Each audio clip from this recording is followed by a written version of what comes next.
Hey guys, DraGonFly Ventures bringing you another video book adventure series episode for your enjoyment. We had many requests for this video, so here goes. We hope you enjoy. Survival 102, Mastering Bushcraft and Wilderness Skills. Part 2. We strive to bring you interesting, adventurous and educational content weekly, so stay tuned and please subscribe. Like, and remember to hit the bell button for a world of exploration in upcoming videos. Thanks for checking out our stores and help bring more fun content to the DraGonFly Ventures YouTube channel for your future enjoyment. Thanks everyone and be blessed. Okay, let's get this party started. Welcome back, survivalists, to the requested second part of our series on mastering bushcraft and wilderness skills. In part 1, we set the groundwork with some essential survival skills. We learned how to construct a basic shelter using only what nature provides. We mastered the art of creating a fire, our lifeline in the wilderness. We dipped our toes into the world of foraging, learning how to identify and harvest a variety of wild edibles. And we didn't forget about navigation, exploring how to find our way using both man-made tools and natural landmarks. But that was just the beginning. The wilderness is a vast and complex place, and surviving in it requires a deep understanding of advanced survival techniques, and that's exactly where we're heading now. With the foundational skills under our belt, we now venture into advanced techniques that take survival to a new level. Building beyond the basics, we delve into more intricate shelter constructions. Let's venture beyond the simple lean-to or debris hut, and explore the art of advanced shelter building. In the heart of the wild, your shelter isn't merely a place to rest. It's your home. A sanctuary against the elements, it becomes your shield against harsh winds, your barrier against relentless rain, and your refuge during a snowstorm. Now imagine a more durable, weather-resistant structure. A work of art crafted by your hands, using only what Mother Nature has provided. It's a beautiful challenge, isn't it? Let's start with the materials. The forest is a treasure trove, filled with sturdy branches, flexible vines, and dense foliage. You can utilize these resources to create a robust framework and a waterproof covering for your shelter. Next, we dive into the world of knots. A well-tied knot can secure your shelter and withstand strong winds. The constrictor knot, the clove hitch, the square knot, these aren't just fancy names but essential skills in your survival toolkit. With a bit of practice, you can master these knots, securing your shelter effectively and efficiently. Think of constructing your shelter like weaving a story. Each branch is a sentence, each leaf a word, and each knot the punctuation. With time, patience, and practice, you can weave an intricate story of survival. But remember, it's not just about building a shelter, it's about understanding your environment. It's about choosing the right location, considering the direction of the wind, the availability of resources, and the proximity to water. A well-built shelter is not just a structure, it's a testament to your adaptability, your resourcefulness, and your resilience. It's a tangible proof of your understanding of the wild and your ability to thrive in it. Remember, a well-built shelter can mean the difference between survival and disaster. So let's keep building, keep learning, and keep mastering the art of survival. Mastering the flame is a crucial survival skill. In the wilderness, fire can be your best friend. But it's not just about sparking a flame, it's about how you control and use it. Now, let's delve deeper into advanced fire-starting methods. The bow drill and hand drill are two friction-based techniques that can create fire even when matches or lighters are not available. These methods require patience and practice, but once mastered, they can be a lifesaver. Another interesting method is solar fire starting. Using a magnifying lens to focus the sun's rays, you can ignite a tinder bundle in no time. It's a clean, sustainable, and fascinating way of starting a fire. Then there's the art of fire lay formations. Different formations serve different purposes. A teepee fire lay provides quick warmth. A log cabin lay is great for cooking, while a star fire lay burns slowly, perfect for a long night. Harnessing fire in this way can provide warmth, cook food, and signal for help. The wilderness is a pantry if you know what to look for. Foraging is more than just scavenging, it's an art form that requires knowledge, patience, and respect for nature.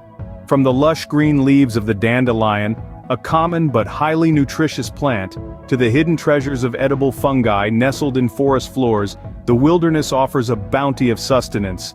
But remember, not all that glitters is gold.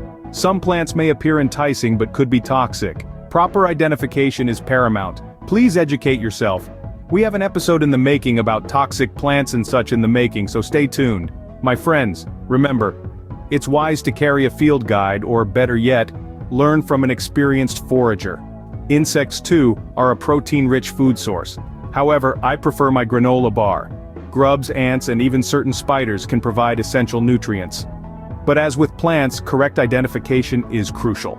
Once you've gathered your wild edibles, preparation is key.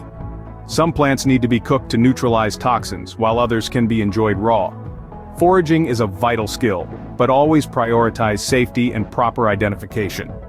See the video about further information on this subject. Finding your way in the wilderness demands advanced navigation skills. Staying on the path is so much easier than taking that blind turn and suffering the consequences. However, the stars, sun, and moon were the earliest compasses, guiding explorers and survivalists alike. Celestial navigation is a timeless skill that can be invaluable in the wild. By observing the stars' movement, you can determine your direction. Similarly, the sun rises in the east and sets in the west, while the moon's phase can help you track time. But what if you have a map and compass at hand? These tools become your lifeline in challenging terrains. Knowing how to read a topographic map, understanding contour lines and symbols can make the difference between wandering aimlessly and moving with purpose. A compass, in turn, can help you find your bearings and maintain your course. Remember, nature is not lost. It's you who needs to find your way. Master these navigational skills, and the wilderness becomes less daunting. Being able to navigate effectively can be your ticket home. Water is life, and finding it is a survival priority.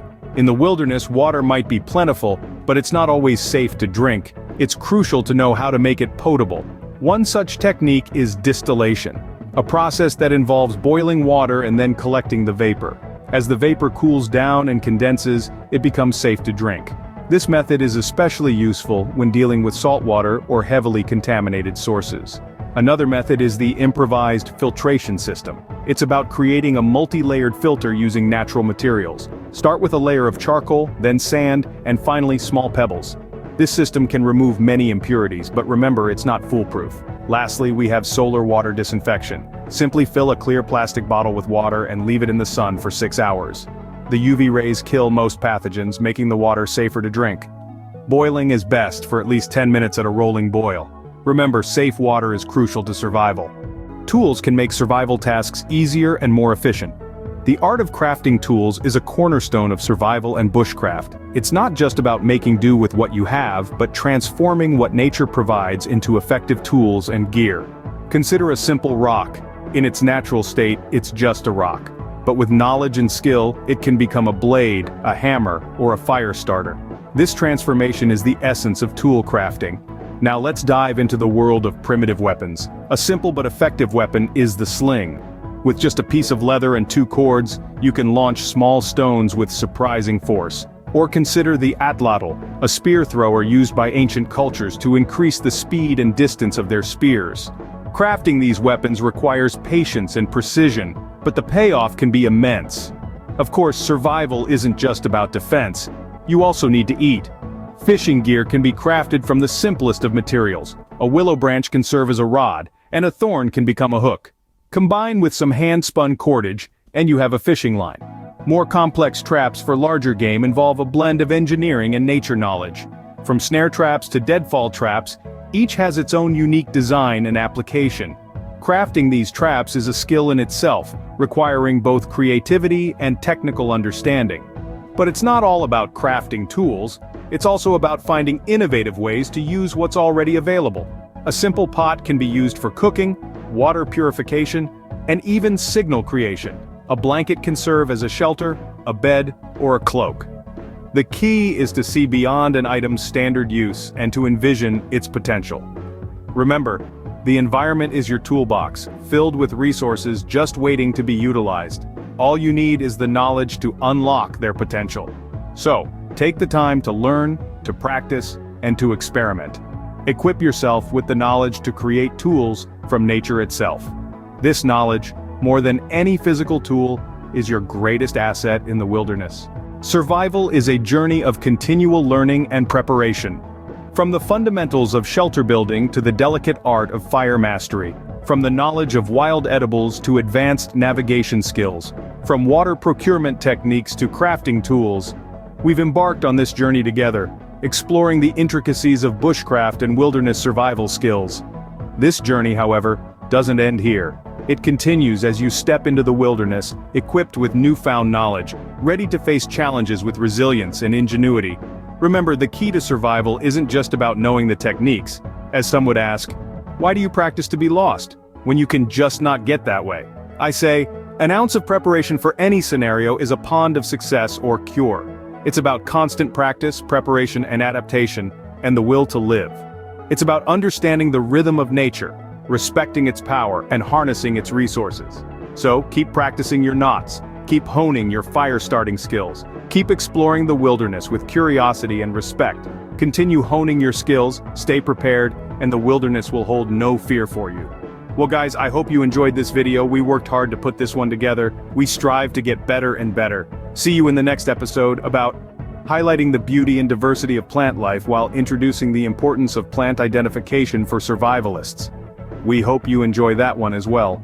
DraGonFly Ventures signing off till next time. Think I'll make some hot chocolate and a s'mores. Love that. Ciao.